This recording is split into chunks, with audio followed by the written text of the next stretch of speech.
If you read some foreign media, international media, the Washington Post had a headline saying the Winter Olympics could highlight China's innovative and troubling efforts to control the weather.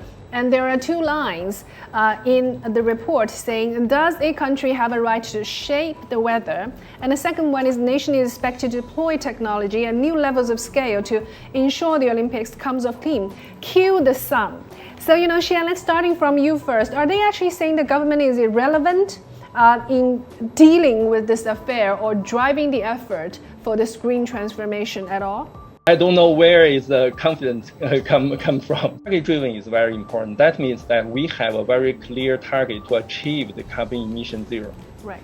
And secondly, that we would like to deploy such kind of new technologies to achieve this goal. But at the same time, actually, people-oriented is very important. AFP had this report asking, will Beijing's Green Olympics really be green due to some concerns over the environmental costs, like relying on artificial snow in one of the driest places in the country, and not mentioning the cost of making the snow requiring around 49 million gallons of water. So what's your take on that? As I said, that carbon neutral or environmental friendly doesn't mean that we will consume nothing. We need to utilize these materials, including the water, including the energy, to serve our target, actually serve our people. So I think the important thing is that how efficient it is and how we can recycle all of these materials. That is very important.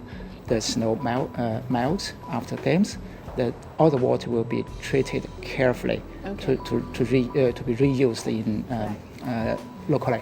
So we'll make sure all the water used to create the fake snow, after being used, they will be carefully dealt with and make sure that they can be recycled and not really put it into environment and cause any negative damage. Okay, I have another piece, interesting one, saying that, Beijing nowadays or China, is still heavily relying on fossil fuels. What is the purpose, so to speak, to create a zero-emission Winter Olympic?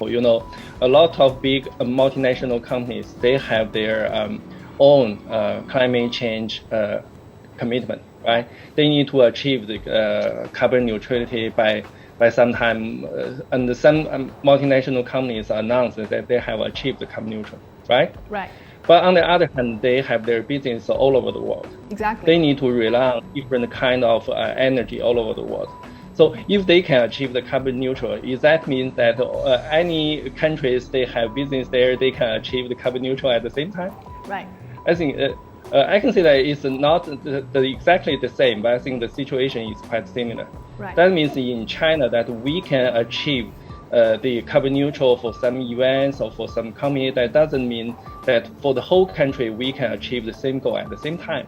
But on the other hand, I think for the events or the company, they can be the pioneer of this very important commitment and task.